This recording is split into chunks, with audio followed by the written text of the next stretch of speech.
আসসালামু আলাইকুম সবাইকে। আশা করি সবাই অনেক ভালো আছেন। সবার প্রতি অনেক দোয়া এবং ভালোবাসা। আজকে আমি আলোচনা করব যারা মালয়েশিয়া এবং মধ্যপ্রাচ্যে আছেন, আপনারা যারা ইউরোপ প্রত্যাশী বা রোমানিয়া প্রত্যাশী আপনারা আসতে চান, আপনাদের আশা কি ঠিক হবে কি না? কারণ আমাকে আমার এক ভাই জানতে চেয়েছে, সে মালয়েশিয়াতে ভালো অবস্থায় আছে, সে রোমানিয়াতে আসতে চায়, সেক্ষেত্রে আশা কি ভালো হবে নাকি সেখানে মালয়েশিয়া থেকে যাবে। তো আজকের ভিডিওতে আমি আলোচনা করব ইউরোপ এবং সেনজেন ইউরোপ এবং মালয়েশিয়ার মধ্যপ্রাচ্যের মধ্যে কিছু খুঁটিনাটি ব্যাপার, যে সুযোগ সুবিধাগুলো। আশা করি এই ভিডিওর মাধ্যমে আপনারা কিছুটা হলেও আপনারা ইনফরমেশন পাবেন, এবং যে ভাই আমাকে প্রশ্ন করেছেন আশা করি আপনার সহ অনেক যারা যারা আমাকে দেখছেন সবাই তাদের কাঙ্ক্ষিত প্রশ্নের কিছু উত্তর পাবেন। তো আজকের ভিডিওতে আমি আলোচনা করব আমার অভিজ্ঞতা নিয়ে, আমার যে অভিজ্ঞতা, আমি কেমন আছি, কেমন ছিলাম, কেমন আছি বা কী করবো ইনশাল্লাহ।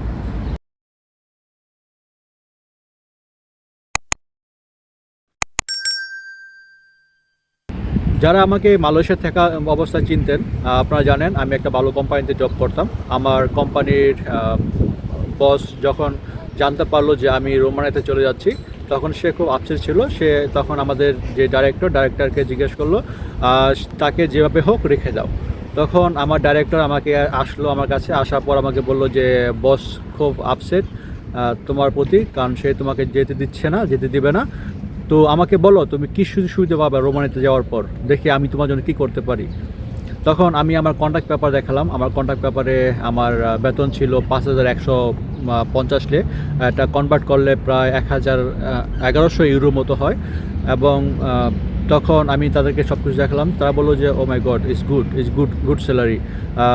আমি জানি না তোমার জন্য কতটা কী করতে পারবো, কিন্তু আমাকে করতেই হবে, কারণ আমাদের মাননীয় চেয়ারম্যান স্যার তোমাকে ছাড়তে না বলেছে, সেক্ষেত্রে তোমার সাথে কথা বলতে হবে। আমাকে যে বলছে যেভাবে হোক তোমাকে রাখার জন্য। তখন আমি বললাম, আমাকে অফার করা হলো সেম স্যালারি। আমি তখন বললাম যে না, আমি তো আসলে টাকার জন্য না, আমার মূলত আমার কিছু ফিউচার প্ল্যান আছে, তাদের সাথে শেয়ার করার পর তারা আমাকে অ্যাপ্রিসিয়েট করলো যে না, তোমার এই প্ল্যানটা আমার কাছে খুব ভালো লাগছে। আমাদের যে ডাইরেক্টর উনি বলেছে যে তোমার প্ল্যানটা আমার কাছে খুব ভালো লাগছে, তুমি সামনে এগিয়ে যাও। বাট আমার যেহেতু বস তোমার কাছে কথা বলার জন্য বলছে, সেক্ষেত্রে তুমি যদি চাও, তোমার যে প্ল্যানগুলো আছে সেক্ষেত্রে আমি হয়তো তোমার জন্য কিছু করতে পারি মালয়েশিয়াতে, যদি তুমি চাও। বাট তুমি যদি না চাও, সেক্ষেত্রে আমাদের কিছু করার নাই। তখন তারা আমাকে আমার যে প্ল্যান আছে, আমার যে ফিউচার প্ল্যানগুলো ছিল, আমি সব কিছু শেয়ার করলাম। তারা আমাকে বললো মালয়েশিয়ার মাটিতে যদি পারি আমি তোমাকে সেম কিছু দেওয়ার চেষ্টা করব, আদারওয়াইজ যদি তুমি চাও আমি চেষ্টা করব, আদারওয়াইজ তুমি তোমার মতো সামনে আগাতে পারো। তখন তারা আমাকে ওইরকম 1100 ইউরো স্যালারি অফার করলো, পাশাপাশি আমাকে অনেক কিছু অফার করলো। বললো যে তোমার আমার ফ্যামিলিকে নিয়ে আসার জন্য তারা সম্পূর্ণ সব টেক কেয়ার করবে, পাশাপাশি আমার ভিসার সম্পূর্ণ টাকা পয়সা যা লাগবে সম্পূর্ণ সব কিছু আমার কোম্পানি পে করবে। তো আমি দিন শেষে আমি তাদেরকে বললাম যে না, আমি আসলে আমার যে প্ল্যানগুলো আছে সেক্ষেত্রে আমি মনে হয় মালয়েশিয়া চাইতে আমি মালয়েশিয়াতে বের হয়ে গেলে আমার জন্য ভালো হবে। তখন আমি তাদেরকে বললাম প্লিজ লেট মি গো। তখন তারা তো মানে মোটামুটি আমাকে অ্যাপ্রিসিয়েট করছে আমার ডাইরেক্টর, যে না তুমি এগিয়ে যাও, তোমার যে স্বপ্ন তুমি আশা করি তুমি পারবা। তো তখন আমি সেখান থেকে একটা নির্দিষ্ট সময় কাজ শেষ করে রোমানিয়াতে চলে আসছি। তো এখন আমি যেহেতু মালয়েশিয়াতে 1100 ইউরোর বেতন আমাকে অফার করছে, আমি কিন্তু এখানে 1100 1000 এরকম পাই না, আরও কম পাই। তো আমি কিন্তু আমার টাকার দিকে আমি চাই নাই। আমি চাইছি যে আমার ফিউচার, আমার যে প্ল্যান, আমি ওইগুলো নিয়ে আমি আগাইতেছি, ওই প্ল্যান নিয়ে আমি সামনে আগাইতেছি। আশা করি আমার প্ল্যান অনুযায়ী আমি সামনে আগাতে পারবো, এবং আমার কাঙ্ক্ষিত লক্ষ্যে আমি আগাতে পারবো।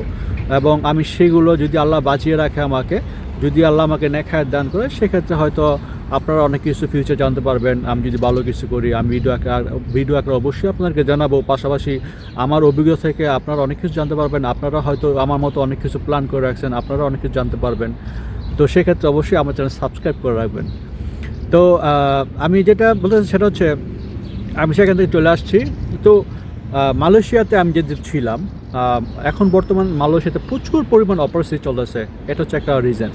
দ্বিতীয় হচ্ছে যারা মধ্যপ্রাচ্যে, যেমন সৌদি আরব দেখেছি গত কয়েকদিন যা প্রচুর অপরিস্থিতি চলতেছে, কাজের সংকট, অনেক লোক বেশি, কাজ নাই, অনেকে দালাল দ্বারা প্রতারিত, অনেকে অনেকভাবে অনেক অসুবিধার মধ্যে জীবনযাপন করতেছেন।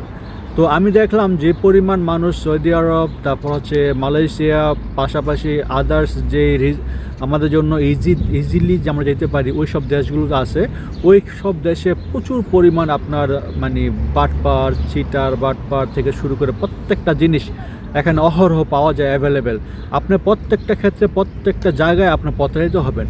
তো এই জিনিসটা আমার মাঝে সবসময় কাজ করতো আর আমার কাছে খুব বিরক্ত লাগতো, যার কারণে মূলত আমি এখান থেকে চিন্তা করলাম যে না, আমার এখানে থাকতে পারবো না, আমি এখানে থাকবো না, আমি অন্যদিকে চলে যাব।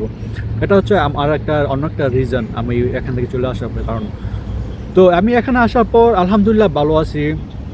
আমার এখন কার্ড হয়েছে, আমি চাইলে আমি ইউরোপের যে কোনো দেশে মুভ করতে পারবো, আমি যে কোনো দেশে আমি গিয়ে কাজ করতে পারবো ওই দেশের ল অনুযায়ী। তারপর হচ্ছে আমি যদি রোমানিয়াতে যেখানে আছি, আমি যেখানে থাকি, আমিও একটা নির্দিষ্ট সময় গিয়ে হয়তো আমি পিআর আবেদন করতে পারবো। এইসব ব্যাপারগুলো পরে আলোচনা করব। তো আমি এখানে যদি থাকি সেক্ষেত্রে আমার কোনো এক্সট্রা কোনো পে করতে হচ্ছে না। আমার ইউরোপের যে কোনো দেশে আমি যে কোনো সময় যেতে পারবো উইথাউট ভিসা। 26টি দেশ না 27টি দেশ বর্তমান সেনজেন আওতাভুক্ত। আমার প্রত্যেকটা দেশের বর্ডার আমার জন্য ওপেন। কারণ হচ্ছে আমি ইউরোপে আমি বৈধ হিসাবে আমি আছি এবং বৈধ হিসাবে কাজ করেছি। এগুলো হচ্ছে ভাই সবচেয়ে বড় অপরচুনিটি। আপনার যদি এই ধরনের অপরচুনিটি থাকে আপনার জীবন আর কি লাগবে, ঠিক না? তো এইসব ব্যাপারগুলো আমাকে অনেক ভাবাইছে। এইসব কারণগুলো হয়তো আমি চলে আসছি এখানে। মালয়েশিয়া থেকে যদি সিঙ্গাপুর যেতে চাই, আপনার ইন্দোনেশিয়া যেতে চাই, আপনার ভিসা লাগবে, সব কিছু লাগবে, অনেক কিছু করতে হবে, অনেকের কাছে যাইতে হবে বা কী করতে হবে। তারপর হচ্ছে মালয়েশিয়ার সিঙ্গেল এন্ট্রি ভিসা, আপনার মাল্টিপল নাই। আপনার মনে করেন যে দেশে যেতে গেলে আপনার একবার আবার কী বলে আবার আপনি ইমিগ্রেশনের পাসপোর্ট আপনি সাবমিট করতে হবে, তারপর আপনার রিএন্ট্রি ভিসা তুলে তারপর আপনার আবার দেশে যেতে হবে। এত প্যারা এইসব ইউরোপের মধ্যে নাই। এগুলো হচ্ছে সবচেয়ে বড় সুবিধা। তারপর হচ্ছে আপনি যদি আপনার মতো করে জীবন লিড করতে চান, আপনার ওই ধরনের অ্যাবিলিটি থাকে, আপনার এখানে অবশ্যই আপনার জন্য অনেক বড় বড় অপরচুনিটি আছে। যদি আপনি ওইসব অপরচুনিটি আপনি টেক করতে পারেন, আপনার যদি ওই যোগ্যতা থাকে, আপনার কাছে অপরচুনিটি অবশ্যই আসবে এবং অপরচুনিটি এখানে অহরহ আছে। কিন্তু ওই ধরনের মন মানুষ থাকতে হয়, ওই ধরনের আপনার অ্যাবিলিটি থাকতে হয়, ওই ধরনের সব কাজগুলো আপনার আগে যেতে হয়। তো এখানে অন্যান্য সুবিধার মধ্যে যদি আমি বলি, আমাকে কিন্তু এখানে এক্সট্রা কোনো টাকা পে করতে হয় না। আমাকে এখানে ভিসার জন্য টাকা দিতে হয় না, আমাকে এখানে থাকার জন্য টাকা দিতে হয় না, আমাকে এখানে খাবারের জন্য টাকা দিতে হয় না। তো এই সব ব্যাপারগুলো হচ্ছে ইউরোপের সুবিধা। তো আমি যেহেতু একটা কোম্পানি আন্ডার আছি, কোম্পানি আমার সম্পূর্ণ টেক কেয়ার করে। আমার যা লাগবে সম্পূর্ণ ব্যাপারগুলো কোম্পানি টেক কেয়ার করে। যদি আমার পার্সোনাল কিছু থাকে সেটা হচ্ছে আমার ব্যক্তিগত ব্যাপার। পার্সোনাল তো কোনো কোম্পানি কোনো জায়গাতে টেক কেয়ার করবে না, ঠিক না? তারপরও অনেক কোম্পানি আছে টুকটাক করে।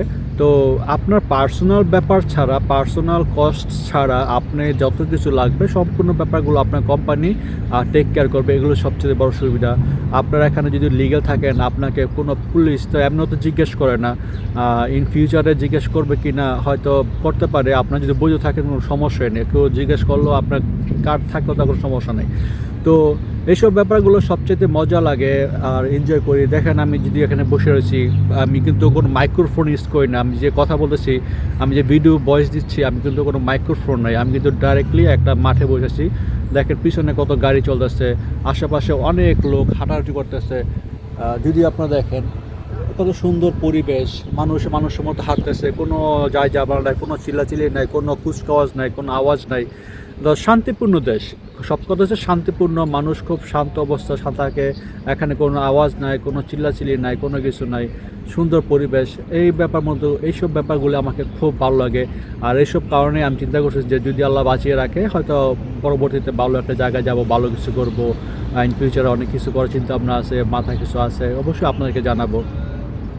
তো এইসব ব্যাপারগুলোই আমাকে উৎসাহিত করছে যে আমাকে মুভ করার জন্য, যে না আমি হয়তো এখান থেকে মুভ করে আমি হয়তো অন্যদিকে যাব এবং সেখানে গিয়ে হয়তো আমার ফিউচারে কিছু করার সম্ভাবনা আছে।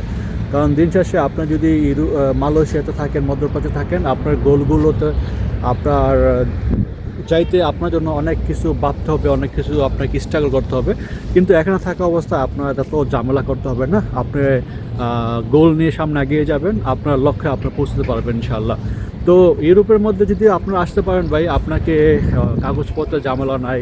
আপনার দেশে আপনার মাল্টিপল কার্ড থাকলে তো আপনি মাল্টিপল সবসময় আসা যাওয়া করতে পারবেন।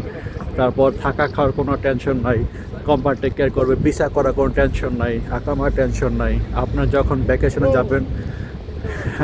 ভ্যাকেশনে যাবেন আপনি যে কোনো সময় আপনার উইথাউট ভিসা আপনি শুধু টিকিট কাটবেন, যে কোনো দেশে চলে যেতে পারবেন।